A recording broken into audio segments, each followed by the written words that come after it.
Hello and welcome to Red and Black, a platform where we give Black voices the opportunity to share their stories, muse about their goals, and share their perspectives. Today I'm here with my good friend Matthue, who is the founder of Duality Protected, a brand that you can see we both have on that has representations and has perspectives that Matthue is going to talk about today. So Matthue, why don't you kick it off?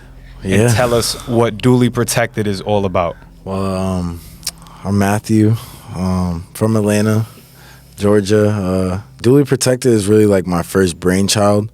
I would say like creations are kind of like children, so like this is the first one that I'm really getting to pour in. That's a collective idea, but the main like story and idea behind Duality is more of a story of what I think the ideal person should be, or what the ideal mindset should be, and not necessarily on like political or something greater than that, but more of like philosophical, of more of like you should be protected mentally and you should be protected physically, and like you should have the knowledge to protect yourself mentally and physically.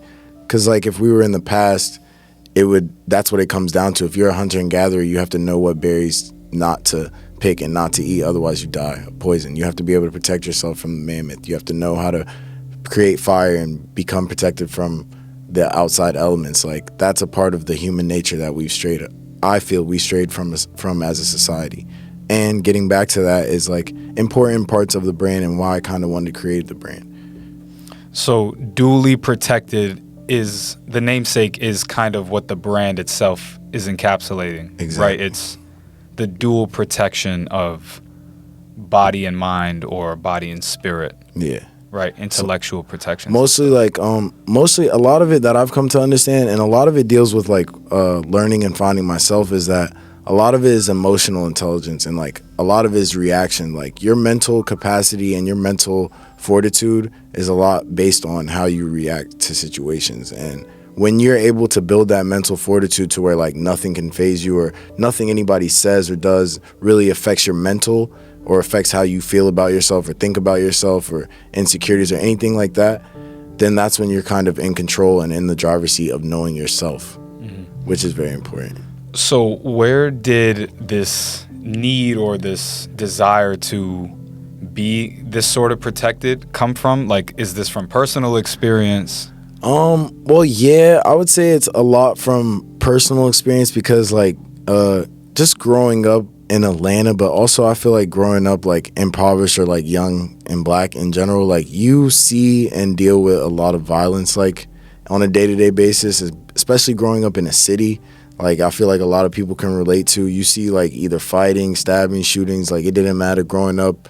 Like there's a lot of different little situations where it's like, damn, this is getting violent, and this is the norm. But at the same time, there's people that are just playing defense, not necessarily on the offense, but are protecting themselves. And that's where I really saw a lot of the light. And like growing up around like my grandparents and like my mother, like they weren't the biggest like gun users, but they had guns to protect themselves. And that's where I really saw the inspiration to be like, okay, wait, there's another aspect of this just besides reckless violence. Like you also need to know to protect yourself. And like growing up seeing that in a lot of it's funny, kung fu movies was a lot of the time where it's like we aren't going to use martial arts to attack, it's only for defense. And like even in boxing gym culture, it's like you can't really fight outside the gym, because that's not like, it's not right, because you're being aggressive. You're being the aggressive when you're training here. It's mostly just for defense, but you should have that knowledge as like a human. And so why do you think that, well, first let me ask, who is Duality targeting, and who do you think is the ideal customer? Because you said it's like the ideal person is to be this kind of balanced. The ideal customer, I would say, is anybody that's willing to learn. Like if you want to learn and you're not like held back or stuck or kind of holding yourself back, and you just want to learn in general about anything, it could be a general topics. Like we like to kind of, like I like to kind of pride myself on general knowledge of a lot of things. And like I feel like if you're an open, willing to learn person, or you're just out here curious and don't really know what you're looking for, like Duality's a place that you can go to look for inspiration or come to look for a community to like grow, especially a genuine community, because I feel like a lot of stuff isn't genuine out here, and like a lot of people aren't a lot of communities are honest enough. A lot of it is like a lot of politicking or a lot of favoritism. So it's like with this, it's my own version of a community where it's like, okay, you can just come and want to learn, like that's it, and you can critique, you can we love to let opinions flourish, but it's more of like we're trying to all learn something and learn the way to be better for ourselves. What does community mean to you? Like, what does it mean? But also, like, how do you define community? Like, I mean in both. Yeah, in both senses. So, community to me means like someone that you can go to, like, or a group of people that you can go to for any of your needs that aren't independent. Like anything that you might have a dependency on, whether it's you might be fucked up and you need somewhere to stay, you might even need help fixing up where you're staying from the neighborhood, you might have no groceries and you need to borrow some milk or you need to borrow some sugar, like little things like that are things of necessity where like people in the community are sharing with each other. That is kind of like my ideal, like, or definition of community. But then like the meaning of it to me is more of like just a group of people that support each other no matter what. Like, not necessarily no matter what, we all have the same boundaries, but we're all working towards the same things, and we support each other to the point where it's not necessarily a counting of how much give or take support, but it's more of like, okay, whatever little I can do to support this person or help this person, I'm gonna get it, I'm gonna do it, I'm gonna contribute to it because I want to, and because it's genuinely gonna be a good thing, and it might end up helping me in the later run to learn something more about myself. So give me the whole scope of what you aim for with this brand and with the community you're trying to build now. Tell me how you're building that, and then tell me about where you see it going and what you want from it. So right now, it's funny, I was having this conversation with my mother about how we as a community or how we as a society can start to get away from necessarily using money all the time as like to get things or to trade and buy things. And like the community that I have now a lot, especially with clothes, is that I'm not really focused too much on the monetary sense of it, of the brand or of building a business brand like that. So in the community aspect, if someone's coming to my crib or if you're welcome enough or if we're comfortable enough to come to my crib and you want a shirt, I'm not going to charge you the price that's online. I'm not going to haggle you. I'm going to, depending on the day or depending on how I feel, I might give it to you for free just because of the community that I came up around in fashion and also just the way that I look at clothes. And I was trying to explain that it's like it can be a barter system. Like I might not ask for something back, but someone might give me weed back just because I'm giving them a shirt, or someone might think about giving me this opportunity because I gave them a shirt. Like that is the way that I think community can work without it necessarily just being like a monetary thing where it's like, okay, we can exchange goods and barter and trade for the resources that we want at the time and not necessarily have to pay every time. And that's what I kind of tried to want to implement in Duly Protected. Going towards the future though, it's a lot. I would want to do a lot of collabs, like a lot of creating with other creatives, other artists. A lot of also just creating whatever I feel like, because I feel like in the heart of me without a brand, I just want to be able to create whatever I feel like, whenever I feel like, no matter the cost, no matter what it is. Like if it's a house, I want to be able to create it, have the funds or have the accessibility to create it. If it's a park, whatever the case may be, I feel like through this and this first like stepping stone, I will be able to have a community of creatives or like-minded individuals where it's like, okay, we can all build each other up and create our own Rome, our own America, our own community of people that is on a like-minded thinking and frequency. Yeah, I remember in the past you've mentioned having a place where people could learn skills. Yeah. And like hard skills. Yeah. Like things in a place where they could create, but create things on like a large scale, like woodworking and like blacksmithing, woodworking, like the things, getting back to the basics, I think is really important. And it's not in a sense of that we like, it's like, oh, we need to be out like chopping wood, farming. Like it would be a more ideal compared to what we're doing now, just in a time sense, one, and also in like in a self-sustainable sense. But at the same time, I feel like we should also continue to branch off from the things that we're learning now and the way that it's going, where we're just learning coding or tech. Because I mean, at the end of the day, and from my perspective, AI is going to take place that. So when we want to make physical stuff, like we want to make a fucking glass sculpture, or we want to make a sword, or whatever the case may be, a helmet, you want to make a lamp, you got to know how to do the electrician stuff, you got to know how to sculpt, you got to know how to hammer out the iron. Like those things are things as a community that I would want to bring together, and we're all able to glass blow, to sculpt whatever clay, like to just do a bunch of artisan and creative things, because you're able to flourish more, I feel like.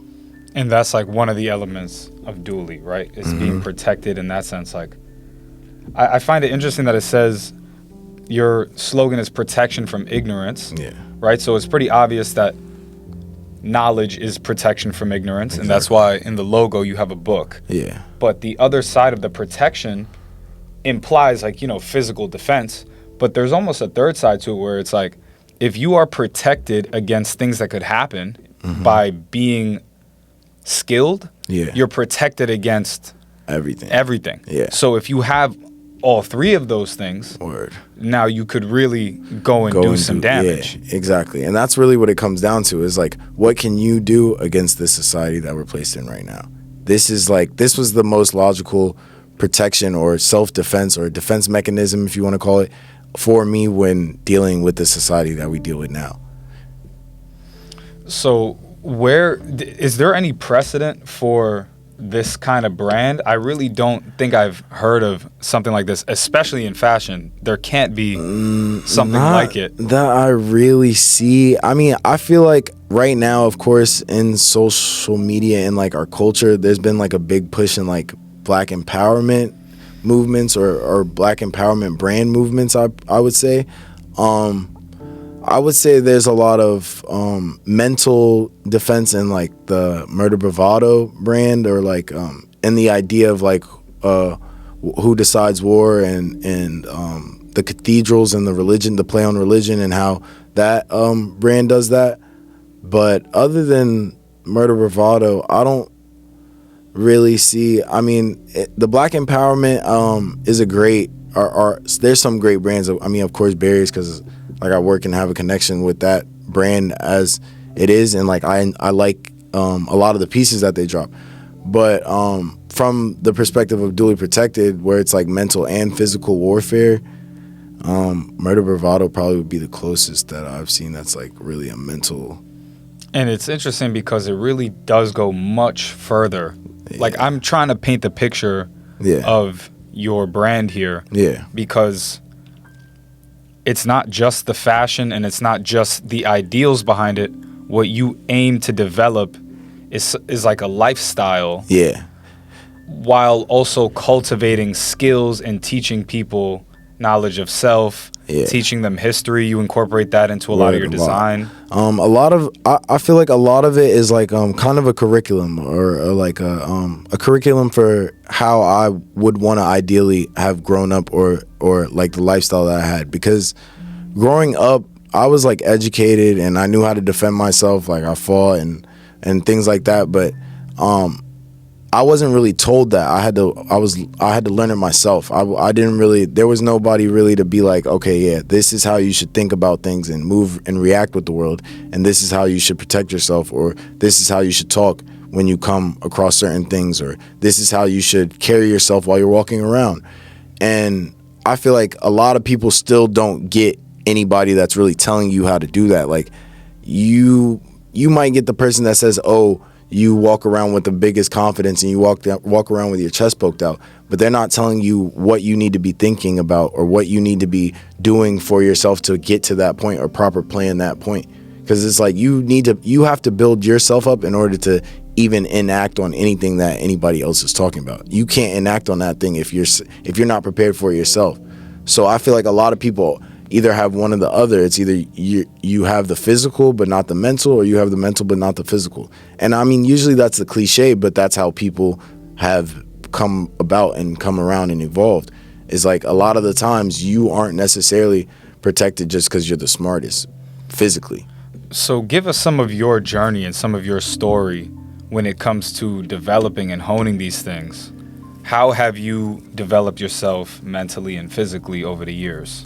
So where you've arrived at this point. Mentally, I've definitely gotten better about what I pay heed to or pay too much attention to. What I being self-aware of, like taking the blame of taking accountability, of realizing that there's nothing wrong with being at fault. There's nothing wrong with saying my fault. There's nothing wrong with accepting responsibility for whatever situation that you're put in. The problem is that when you let that deter you from your future actions, or when you let that deter you from the moment, is when people get held back and you're like, damn, I'm always at fault. I'm always in fault. Me personally, I had to realize that, like, I can be at fault. I don't have to be right all the time. You don't have to be perfect. You can make mistakes and still be great. I feel like a lot of the times when growing up, I would make mistakes and I would dwell on them a lot. I wouldn't forget about them. I would be stuck on them. And mentally that tears you down. Like mentally you're still thinking about it because you never really closed that door. You never really came to a conclusion. As I got older, just expressing it and talking about it more, or even if it's not to someone necessarily, just saying it out loud, of more of like, oh, this happened. This is how I feel. This is the case. A lot of experiences that I learned mentally came from dealing with a lot of different like relationships, romantic or platonic. Like dealing with those relationships helped me build a mental fortitude of like, I'm alone, but I know that there's people that I like love and enjoy to live with. But I understand at the end of the day that it's going to be on me to do anything or decide anything or make a change if something I don't like. When I was younger, it's more of like, why isn't this person doing this? Like, why, if I see it, why don't you see it? Like, and that was a big growing process mentally of like trying to bring people along a lot, but like, and seeing the potential in people, but also at the same time realizing that like you can't drag anybody to want something more for them if they don't even want it for themselves. And that a lot of the times was things that would like hinder me back and teach me a lot of mental fortitude of like, oh, I don't need to react to this, or this isn't that important to take away my time mentally. So just developing a sense of empathy has helped you a lot. Yeah. Do you feel like you're more compassionate than you were before? Or do you feel like you just know where to direct your energy? I would say it's more along the lines of directing energy. I feel like a lot of the times in the past, my energy would be like just lashed out whenever I was feeling it. Now it's more of like at opportune times, or at times when I feel like it's not doing detriment to anyone, will I exert a lot of energy. But for the most part, it's more of like getting over that that time of wasting the energy on like talking to a brick wall, or talking to something that you know is not going to change, or you've after experiences have realized it's not going to change. It definitely took me a while because I was touching the stove for a very long time, but in the same breath, it was something that was needed. Like I needed to experience. I needed to go through those trials of not having, like, of having those confrontations, of having those problems to get to that point. And you mentioned Duality as your brainchild, and like the brand is like a child that has a story and a development and whatnot. What point or what stage or phase is Duality in right now, if it were a person? That's a great one. I would say it's in like its toddler phase. There's a lot of ideas, there's a lot of pieces, there's a lot of ideas floating. I feel like it's not concrete yet, but I would say it's like 3 years old, like around that time in human years, just because it's not really running, but the the knowledge or the not the knowledge, the foundation is being set. And I feel like the strong foundation is being set of like, this is what it's going to bring. It's not just strictly clothes. It's also jewelry or brand or things that you can use for utility. It's whatever is created to keep the mindset of being protected, or keep the mindset of continuation of wanting to learn more, or wanting to learn more specifically about the further, like the improvement of humans, of our society, of our communities, and the way we think and talk to each other or interact with each other. So I want to talk about this piece right here that you also have on. Yes, sir. What does it mean? Like, tell us the whole backstory of it. So, how did this idea get conceived? There were these copper bracelets that my mother used to wear. They were like, when I was younger, she used to have a bunch of them. They were like little bangles. They were like very malleable, and you could bend them and do whatever. And they always had the balls on the end. And so that's why I liked it like this, because of her design. I mean, her, that she would get off the little street corner market. There's this like place, West End, that she used to go to and get them. And then the rest, really, I wanted brass knuckle like books. So these are like supposed to be books upside down. This is like the little spine and pages right here. But you could put your hand through it. I mean, you still can, realistically, but I like I was supposed to be able to put your fingers through here. But it's basically I was thinking of something that I like would like to wear that also is incorporates books but protection in it. And brass knuckles, I've never seen brass knuckles like in a crazy design, really. Like the most I think I've seen is like a brick on top or something, but nothing like really intricate. But just really like trying to expand, because I want to make a lot more things, especially like jewelry wise, and I didn't know where to start. And it was like, okay, I started with earrings, and now I can move on to a bracelet, but like, what other jewelry would I wear? Because I don't really wear a lot of jewelry. And that's what I've been, that's like a learning process that I've been learning with a lot of creating for the brand. Because a lot of stuff that I'm creating, I wouldn't necessarily have worn before or always wear, but I like to create things that I would wear.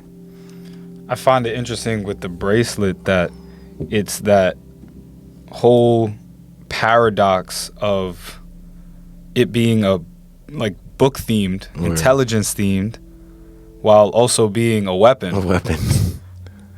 It's just, I mean, like, that's the whole brand itself. Word. But I just find it so like, that's picture perfect of what the what brand is really trying to evoke. supposed to do. Word.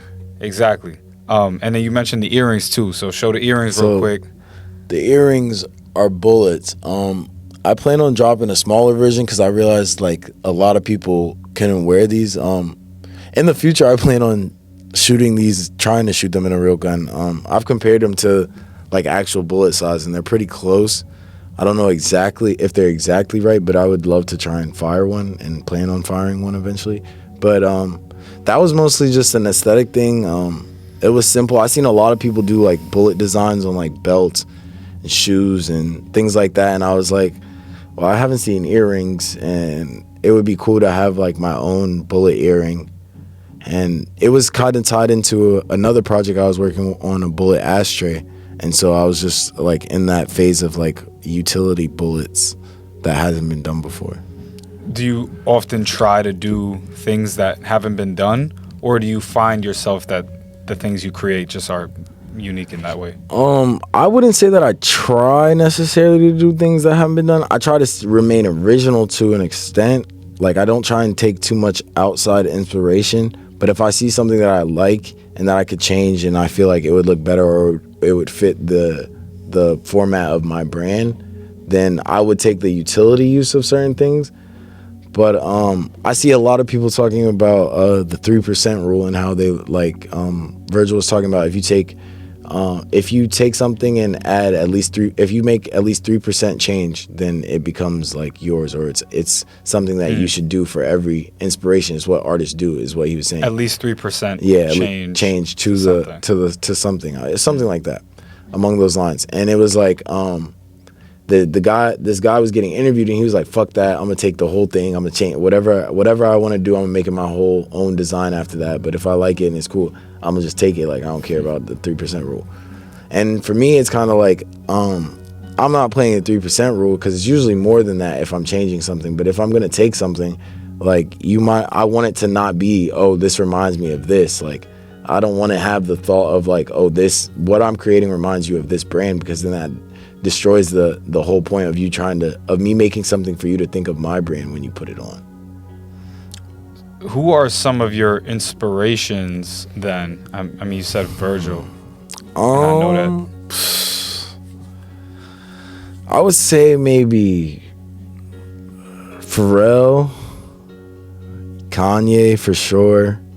Kanye was a big one.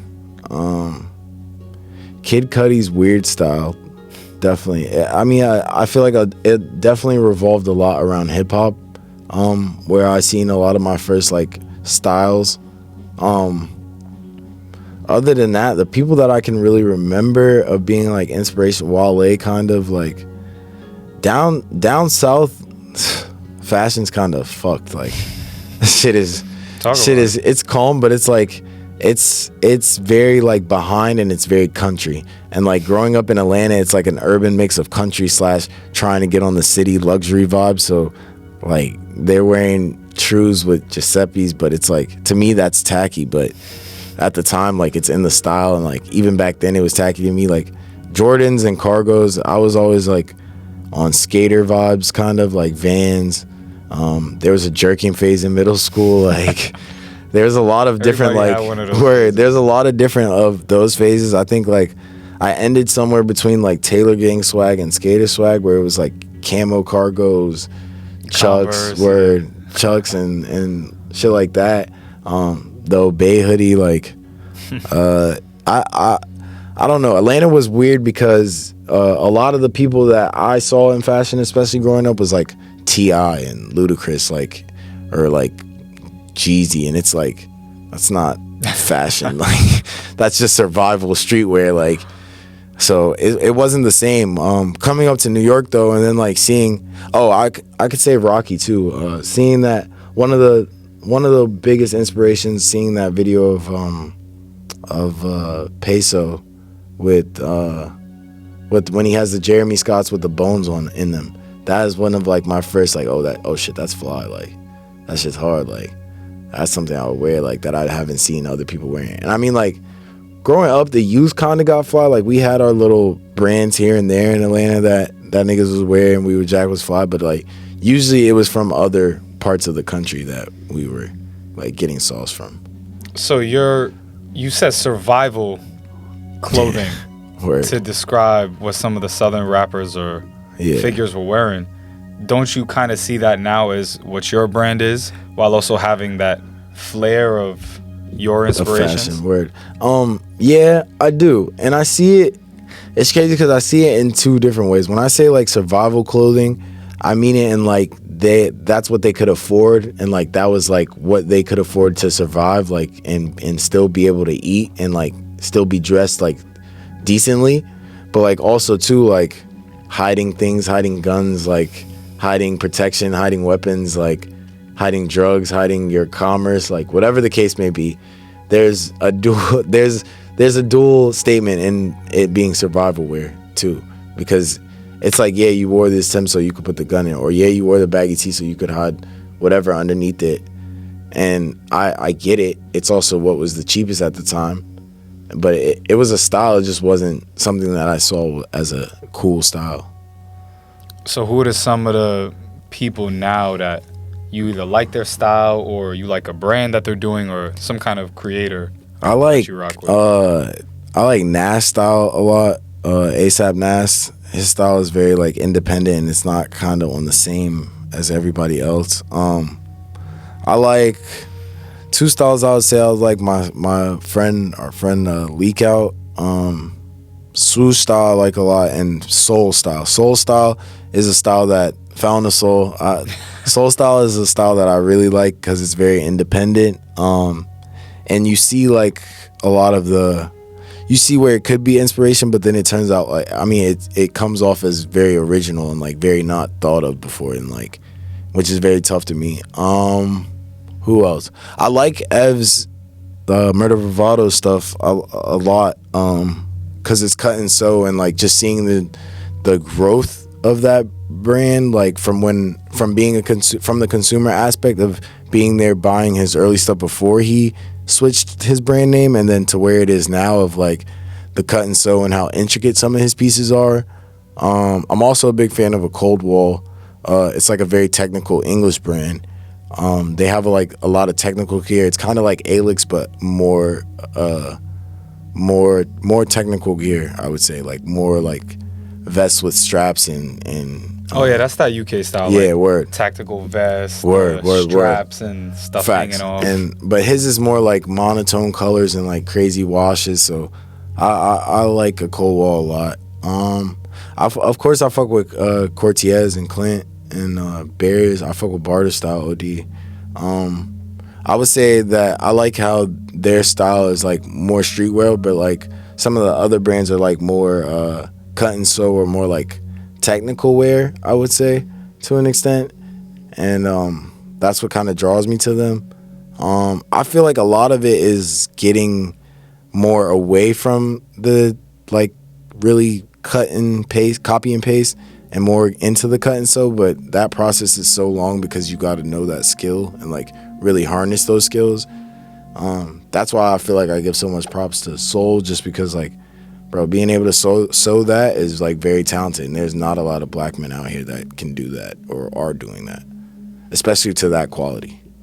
And that's something that, going back to these hard skills, could be so useful, you know, not just from a survivalist perspective, Word. but from also contributing to society or having a hobby. Facts. If young black men or young black people are able to have these skills, Word. they can contribute to society in a way that's manifold. Yeah, There's facts. just so many different ways that can come from just this one skill. One skill, word. What's a skill that you would want to have if you could just have a skill right now? If there's one skill that I could learn right now, off rip, would most likely either be, there's the two. It would be deep sea diving or parachuting. If I could automatically know how to learn those and know how to do those two things, I would love to just be able to have the knowledge. Because parachuting whenever I want to with nobody attached is fun as would be insane. And I feel like that would be like, you would need no more drugs and you would just live off adrenaline. When you mean deep sea diving, you mean like where they're just like free diving, holding their breath and just going down? Well, that, but also with the breathing apparatus and everything, like knowing how to breathe, knowing how to go to the depths, going in a submarine that you might just scuba out of, like in a suit, maybe like an astronaut, like I don't know, but along those lines of traveling, just basically being able to see something or feel free without being attached to too much. And what about a non-physical skill, like something more psychological, perhaps? I would want the skill to learn how to break habits, to break bad habits. If I could just break bad habits with an instant, with a snap of the finger, that would be, or learn or know or have like a cheat code or a process that I could go back to every time to break a habit, that would be like the best skill possibly. So just overall having more mental fortitude and Word. just being able to More discipline. persist. Word. Yeah, more discipline. More discipline, facts. To be able to just not continue to do things that I know are harmful to me. What are some things that you believe are harmful or that people need more discipline with? Maybe something you see in yourself. Vices, I would say smoking, for one, for me specifically. I mean, smoking graba at least, or tobacco products with my weed is like, that's kind of the downside of it. And then just like alcohol consumption to an extent, and then the food that we consume. The food that we consume is like really shitty, especially that I consume is like very shitty, and like figuring out how to source that the correct way and getting the discipline to source it the correct way and the patience is like very important. And like also the understanding that of what meals can like be made that aren't too time consuming, like too much patience. Kind of like when it comes to food, I don't have a lot of patience, so Yeah, you just want. I gotta eat it. Yeah, I want to eat it. So it's like understanding those things and becoming and like being aware of that and learning that would be very important. Getting a green thumb, like kind of would be is being like able to like plant your own stuff. Yeah, facts. Garden, whatever. Yeah, make whatever fruits food and vegetables. And when I was thinking of the mental fortitude you were talking about, I was also thinking about confrontation and how, as a culture, it's probably changed a lot the way we see conflict. And just over the last few years, people have changed a lot about how they go about dealing with conflict with others. I feel like we in recent, we shy away or we're very petty in confrontations. Like what we say isn't necessarily how we're feeling. Like there still be emotion attached to what we've said, even though we said that we were expressing ourselves. We weren't really expressing ourselves, and we weren't really expressing how we feel like as a society.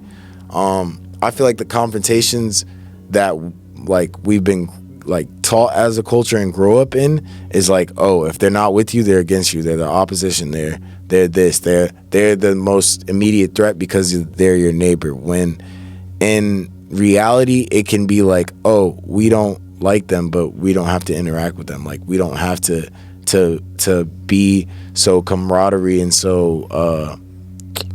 so communal with these people that are not on the same ideals with us. We can like tolerance wasn't necessarily taught to our culture. Tolerance in other things, like for example, in the black community, I feel like tolerance for domestic violence is through the roof on both sides, man and woman. But when it comes to tolerance of like ownership or entitlement, or like usually when it comes to women, like men for as a primary example, when it comes to women and territorial over women, the entitlement of a woman, I see a lot of that like as a man being detrimental to men. Like you are being possessive and your mental fortitude is very like immature. You're very childish. You're very, oh, this is my toy, objectifying, whatever you want to call it. That's what leads to a lot of this violence and conversation, or a lot of this ops, when it's like, that's not your decision. That wasn't up to you. That wasn't your choice. You weren't in control of these decisions. So why are you putting this much energy towards it? You feel like it's very local to the black community, this sort of possessiveness over women? I would say no. It's a universal thing. I would say the pettiness and the way that we take it in the black community takes it to much extremes.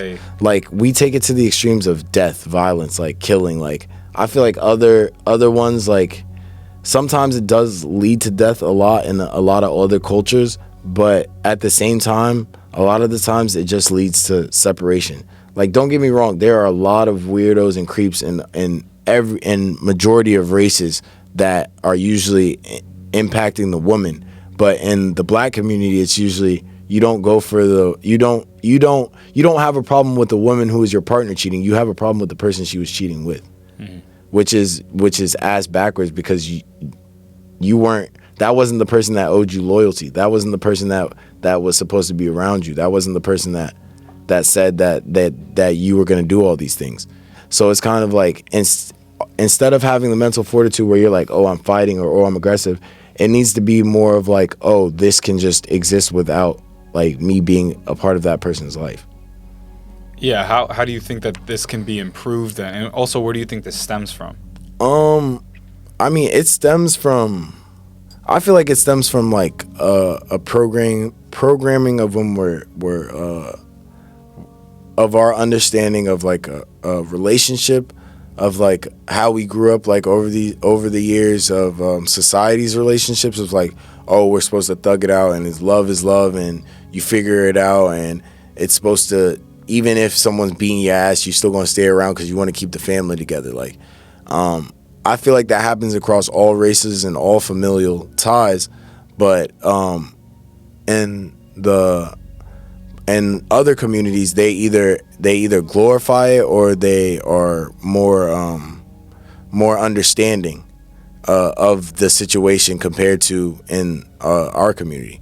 In our community, I feel like because it's so young when it happens, and a lot of these other races get it when they're much older or when they're much like more understanding, they're able to process the hurt or the resentment or the revenge aspect of it better than we are, because throughout time and throughout history of our known history, we're just understanding that this relationship needs to work no matter what, no matter how much someone's hurting, no matter how, and it becomes detrimental on the flip side of the actual person's mental and how you act and move. And it's like a survivalist yeah, way to have a relationship, because I mean, in this country, we just surviving word. And throughout history, that's been the only precedent, is Survival. to survive no matter what. Word. So how can we strike that balance between surviving and then also having the self-respect and the dignity to understand where there are boundaries and where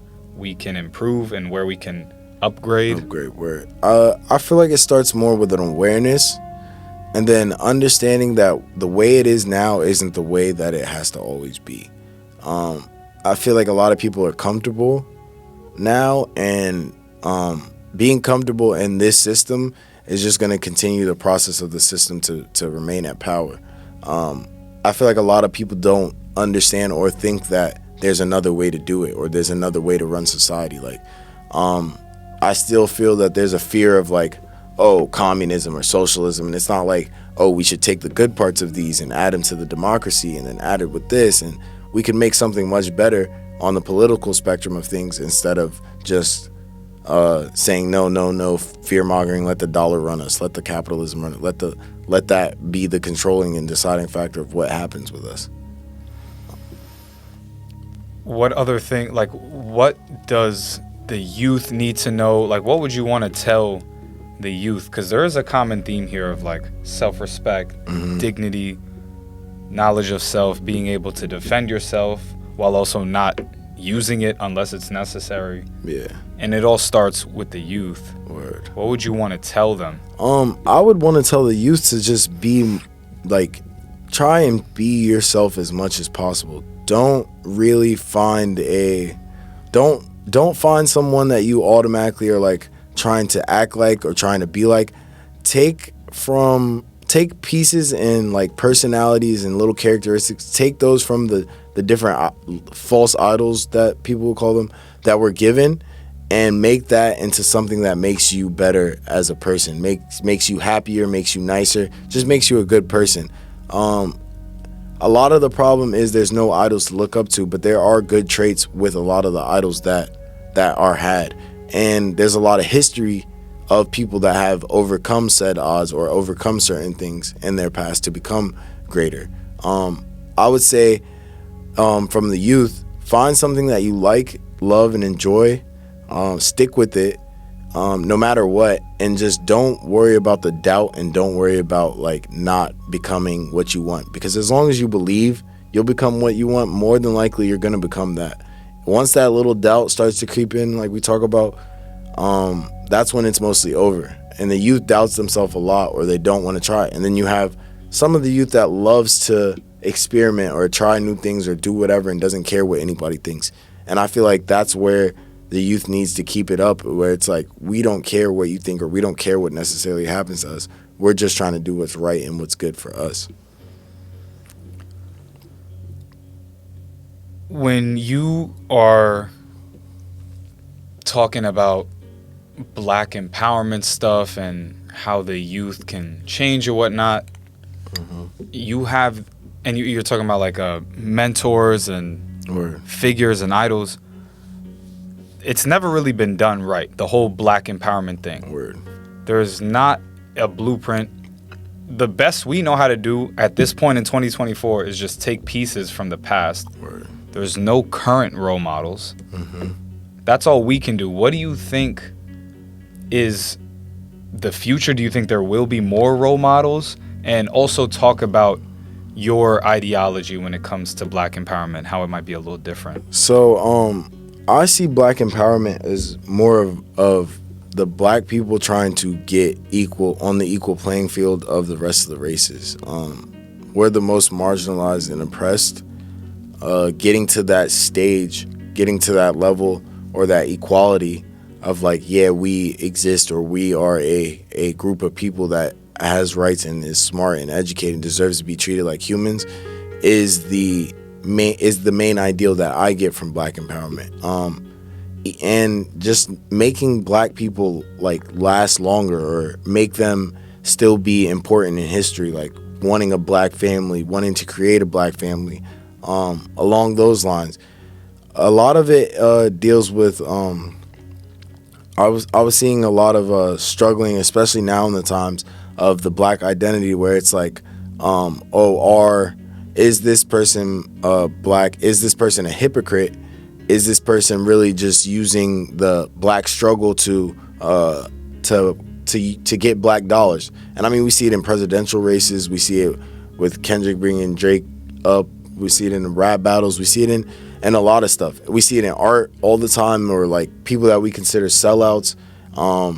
I feel like that line of individualist / Black empowerment can be like walked along, but if you're gonna float that line, you gotta pick a side. I feel like a lot of Black men in our society now will claim Black empowerment, but support the white ideology or the white consumption of products or the white lifestyle. What is that white lifestyle? The false luxuries, the oppressing of other people to get to your point of success, the just the emulation, the emulation of power, one thing that always stuck with me when Kanye said he's jealous of the Jews. That's how I feel like a lot of Black people in power are, is that they're jealous of the white people having this because they want that privilege for themselves. And it's like, you got to realize you're never going to get that privilege no matter how much money you have, unless you change the entire system that you are working within. Otherwise, it's going to be continued, oh yeah, you have this amount, but you're still a nigger. Like, it's kind of like, damn, like, what you thought it was going to be different, but it wasn't. It's not. You're still the same. Yeah, it's never going to be different. So I feel like that hypocrisy of those people still selling to Black masses, or selling this idea of Black empowerment, but then not really being a part of Black empowerment movements, is where a lot of the Black men in our society get lost.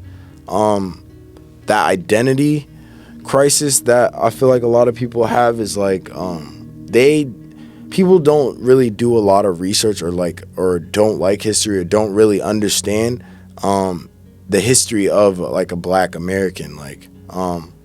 I feel like even internationally, a lot of the things that you see on social media, or you see like discourse of Black people, Black Americans don't know where they came from. A lot of that comes from ignorance of not knowing Black history. But yet you know MLK and you know Malcolm X as big figures for your rights or for civil rights around the globe, but that's not a Black American to you, so that's not history for us. That's where I lose the disconnect, where it's like, all right, wait, the Black empowerment has always been a thing. We've always been trying to get equal rights since the end of slavery. We were trying to be equal. Slavery was filled with revenge, and why not? Why would you not be filled with revenge? But now it's like we want to be equal. A lot of people on the opposite spectrum of black empowerment feel like we should oppress or we should get revenge. But the true ideology of Black empowerment is like, we are Black humans and we should be able to exist as humans and do the same and have the same privilege as the rest of the races. Do you feel, or do you believe that we can coexist in this country or this system? I don't think we can coexist in this system with who runs it right now. With how the system is run, maybe not. With a different like controller piece or a conglomerate, maybe, but no. I don't think there's coexisting in this system. I think that there can be areas of coexisting, like a nation where people are allowed to coexist, but at the same time, I feel like a lot of people and certain people would love to have their own land with their own people because they've been so programmed to be comfortable with that. I feel like, no. You feel like people are always going to want, some people are always going to want to be around people they ethnically identify with. Word, exactly. I feel like, and even when you have different ethnic groups across the world, like they love to come together more in certain places, and I feel like people are always going to do that because you're able to relate more to how society treats you and how everyone reacts to you. If you are friends with people that look more similar to you, there's not going to be too much of a imbalance or a mismatch of what goes on and what your characteristics are. It's similar experiences. Yeah. A lot of people with the similar ethnic backgrounds have similar experiences, and that makes them feel aligned. And in terms of, that just brings me to globalism and how that's kind of the place that we're at right now. It's like a globalized U.S. This is the result of it. Things might flesh out and develop a little more over the next 10, 15 years, but this is pretty much it. So what do you think is next? And so the way that I see it, for me, the way that I think it's going to pan out is like I just see a greater melting pot coming everywhere. I see like boundaries being dissolved a lot because of how many people, and like we see it nowadays more of like what you would call an illegal immigrant or like someone that is a refugee or left and was nomadic. I see those borders falling back down to where they were before, of like even in the like the 50s, 40s, where you could go to a different country and you didn't necessarily have to have that much information, and they weren't pressed to know where so much about you. Like everywhere was accepting of wherever, and you could go and live wherever. And it feels kind of like it's getting back to that.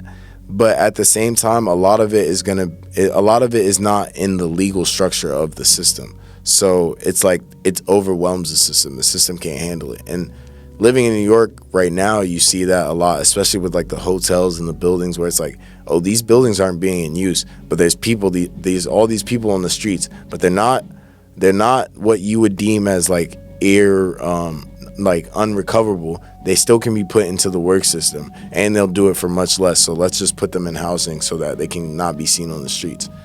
Yeah.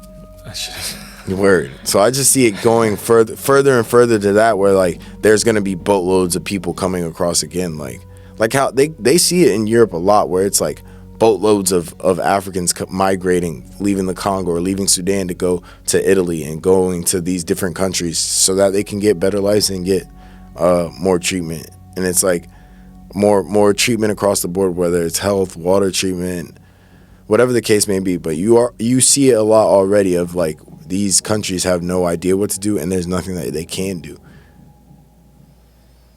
Yeah, that is like an unfortunate reality, is that there is not an answer for them, and they really just are stuck. Yeah. And that's when they get desperate.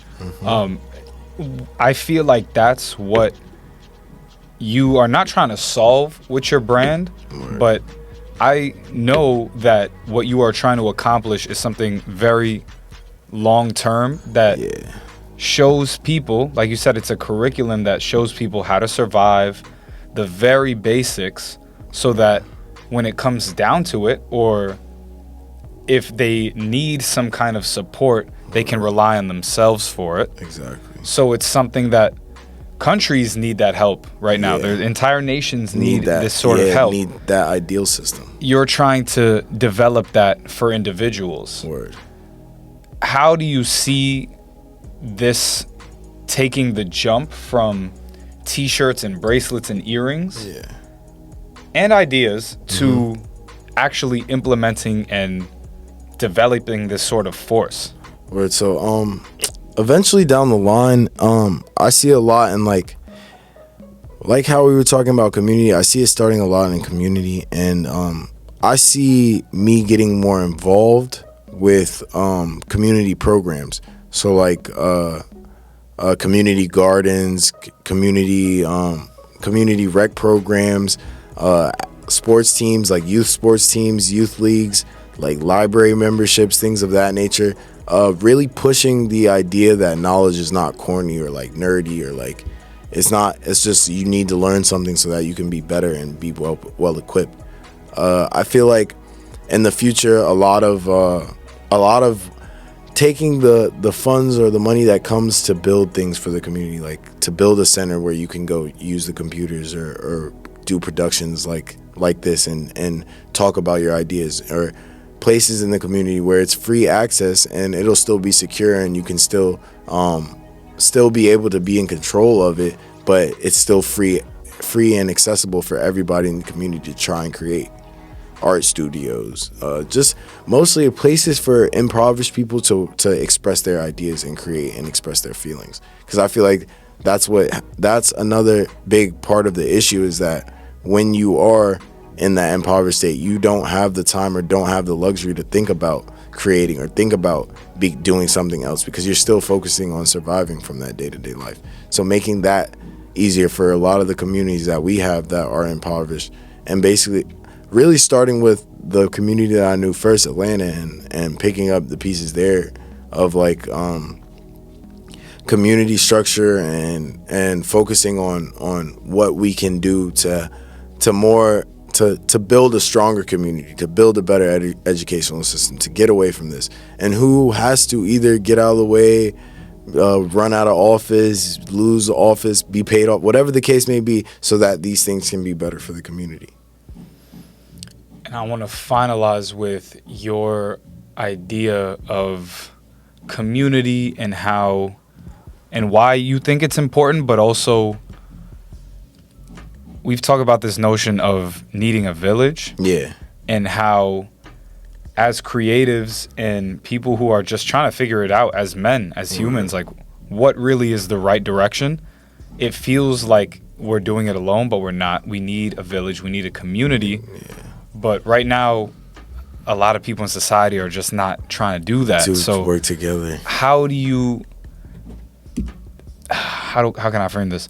You want such big things, and you want such a big community. You want to build societies. You want to build something big. Yeah. How can you do that on a Wednesday? How do you start building that? It's for me to start building that, it's focusing on the relationships. A lot, and especially in these past years, I've been focusing on what relationships matter and what relationships really deserve my like time and energy. Once you get to that point, especially a lot of genuine relationships, you're not really asking for much. A lot of it comes natural. So on like any given day, based off the relationships and the network you've built, you could come up with an idea and be like, oh, this person might help me accomplish it. Oh, this person might know someone that could get me to that. And that's what I do already a lot in my brain, is like, oh, I'll go to somebody else and be like, oh, do you know somebody that could do this? Or do you know somebody that's able to do this?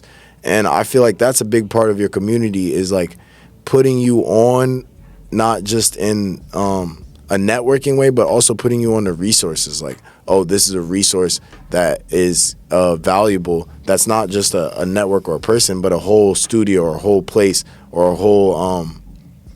whole different thing from the traditional idea of a networking partner per se. I like how a lot of the time, especially with the community that I've built, it's not too much like stress or drama or he say, she say. It's a lot of just communication. Like that's really the main point, is saying what you really think and are feeling when dealing with these relationships and building these communities, is to make sure that y'all are all on the same point of like honesty, clarity, and communication. That's really where that community starts and where it gains its ground of like honesty and trustworthiness. That was beautiful. Yeah. Well, Matthue, I want to thank you for coming on with me, brother. I want to give you the chance to share your brand with the audience so they can put some images to what we've been talking about today. Right. Dually Protected, DUALLY PROTECTED. ECTED on Instagram, and then duallyprotected.xyz online. Everything's there. Feel free to message me, DM me, whatever. Any inquiries, any collabs, anything like that. Feel free.